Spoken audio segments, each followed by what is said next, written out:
Hey, all you market inventors out there. A lot of you have heard me say stop advertising, and you've heard why, but I want to show you what it looks like visually by market share versus number one versus everyone else. And when someone breaks through to be number one when they weren't before. And I'm going to use Google Trends to kind of illustrate that point. And I've got my slides here in front of me as a reference. I'll be looking down a couple because it's a little complex, but I'm hoping visually this will simplify things so you can see it. And when I saw this the first time, it broke it open for me. It was just so obvious of what was going on. So I'm going to use some examples here across all industries and different companies, and I hope you like it. Illustrate that point. And I've got my slide. So starting, when we talk about why advertising isn't going to make you one, I'd love to use Geico as an example, because Geico spends about $2 billion in marketing and advertising annually. And you can't argue that their ads aren't hilarious, right? And they're memorable. But why are they not number one? Now, if you look at over time, and you look at a time period here, really between 2008 and 2011, but it's pretty consistent if you go further out on either side, you'll see that Geico is spending $1.6 to $2 billion annually, where State Farm is only spending $300 million. Now, everybody loves the, save 15% or more, or win-win, the newer campaign, all of that. But the reality is, it's not making Geico number one. Now, it is helping them beat the second, third, and fourth competitors, but every time they grow, State Farm grows as well. And you'll see in the graphic, as State Farm gets the benefit, as I talk about, when you advertise in the market leader's market, you're creating awareness to them. So Geico's spending this money, tons of money, while State Farm's spending only $300 million. And what happens, you see these ads, and all they're doing is reminding you to check your rates or check for the better option. Geico really hasn't changed the business model or the value or how they solve the pain. They're just selling a cheaper version of insurance. So although they've beaten up on the third, fourth, and fifth place kids, they've never really moved the needle in their relation to the number one. So when they advertise, they're promoting in the market. And you see this in the statistics. So as State Farm gets the benefit, they increase, while Geico increases too, but the separation stays the same and at a fraction of the cost. Okay, so that's the Geico advertising versus State Farm advertising. And here's the kicker. If you think you have $2 billion to spend, which you probably don't, and it's not making them number one, how do you think advertising is going to make you number one? And again, I'm not saying advertising is bad, but only use it when you're inventing a market, okay? To use that process to put you number one. Now, I'm going to use a few other examples here. I'm going to use McDonald's as my next example. So McDonald's, clearly the largest fast food chain probably in the universe, right? And they invented the market. They really invented the fast food market.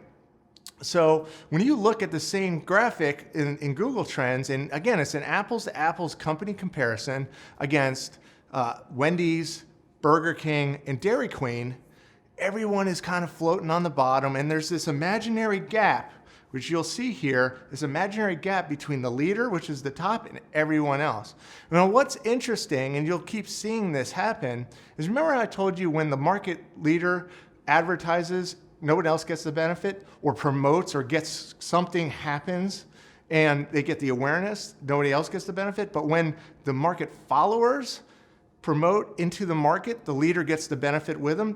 It shows in this graphic, right? And every one of these companies has done rebranding, has spent a crap load in advertising, has done digital transformation, has changed food products, but they're not following the market invention process. And this is why it's a flat line, right? Now, I want to use Anheuser-Busch as next, right? So Budweiser, it's probably the largest beer brand in the world. And if you look here, I'm going to compare them to Heineken as well as Miller Coors, right? So if you look at this, same thing, and you keep looking, notice when there's a spike, when it's the market leader, nobody else spikes. Why? Again, remember, because the market leader creates awareness and gets the benefit of that market awareness while everybody else does not. But look at on the bottom, when, say, Miller Coors or Heineken spikes, guess who spikes? The market leader spikes too. That's not a coincidence. That is not This is the physics of market invention working against you. And then when I talk about the physics of this law of commerce, this is what I'm talking about, right? And they've all done rebranding again. They've all done cool advertising campaigns. They've all done digital transformation, what have you. It's not working. So now let's talk about Coke versus Pepsi. And if you're a Coke drinker, you're probably not going to drink Pepsi or like it. And if you're a Pepsi drinker, you're probably not going to drink Coke. I'd argue that they're really not competitors. They're two distinct products. But they both compete in the cola market.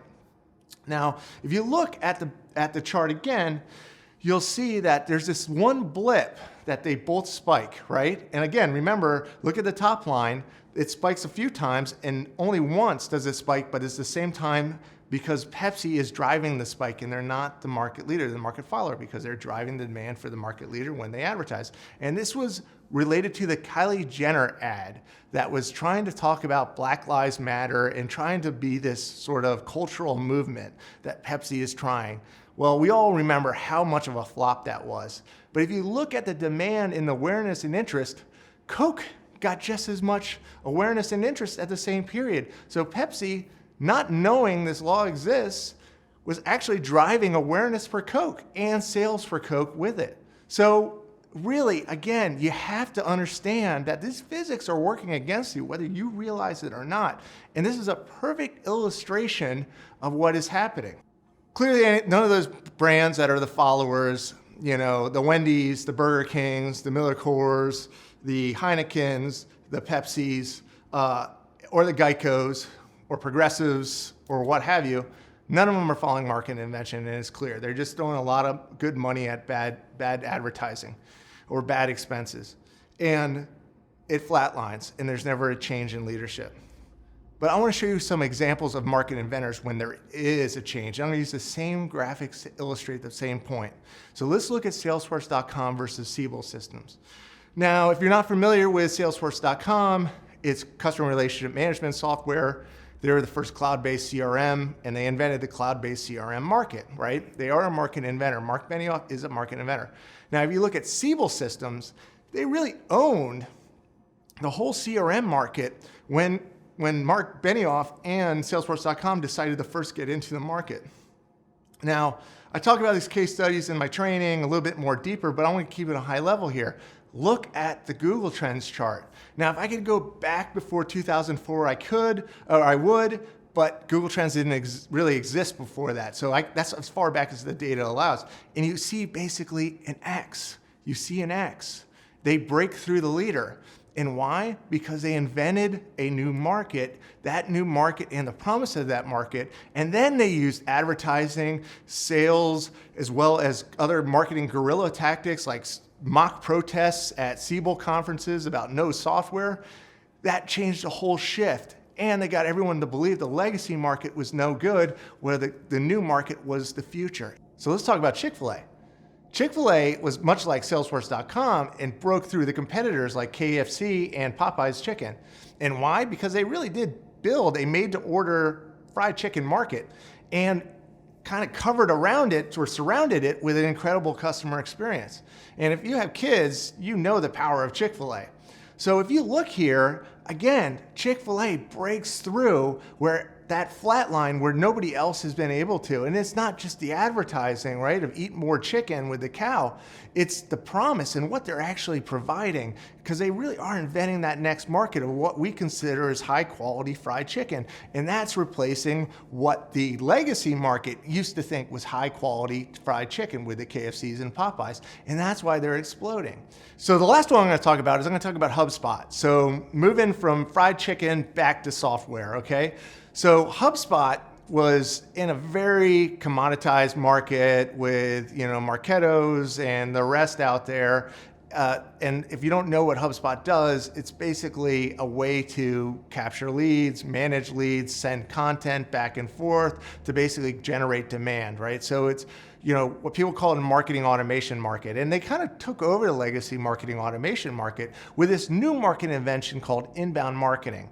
Now, inbound marketing, I'm going to show you two charts side by side here. The top one is inbound marketing. That is the awareness or demand over time for people searching for that market invention term of inbound marketing, right? Now, the bottom one is basically Marketo versus Eloqua versus HubSpot. And you can see the pull of inbound marketing, how that's pulling up HubSpot because to beat all the other competitors, because they are inventing the promise of inbound marketing, because what they're claiming is, and I agree with them, everything else, the software and the content and what everyone else did prior with the exact targets and the email service providers, it was blasting out emails. This is pulling people in and engaging them. And this is what they say the old legacy market was outbound marketing or outbound sales. And the new market invention is the inbound marketing. So if you heard the inbound marketing term, know it's made up. But it is a promise of the new market invention, of the new market of inbound marketing, and the company that gets the benefit of all of it is HubSpot. And if you search inbound marketing today, you'll see dozens of advertisers, people certifying, providing services. If you talk about this ecosystem, HubSpot was successful to build this ecosystem, and now everybody is promoting and spending money to create awareness to the market they invented. So again, it's creating that sort of X. So here's it looks a little bit more of a steep curve up, but you can imagine if I could go back further, HubSpot didn't exist before Eloqua or Marketo. They all existed before, Exact Target prior to that. So they really disrupted the industry. And remember, advertising and all that stuff doesn't work unless you are inventing a new market with it and that value that comes with that new market. And that obviously starts off through or all the way through the market invention process to get you there. So that's the physics of market invention. I hope that helps. So if you're advertising, doing rebranding, lead gen, digital transformation, and you're not the leader and you're marketing in someone else's market, you're going to flatline. But if you're following market invention process, you're going to create that X and you're going to be the leader. And then eventually that market leader or the legacy market will flatline under you. So I hope this helps. Best of luck to you, and I'll talk to you soon. Thanks. When you're not the leader and you're marketing in someone else's market, you're going to flatline. But if you're following market invention process, you're going to create that X and you're going to be the leader. And then eventually that market leader or the legacy market will flatline under you. So I hope this helps. Best of luck to you, and I'll talk to you soon. Thanks.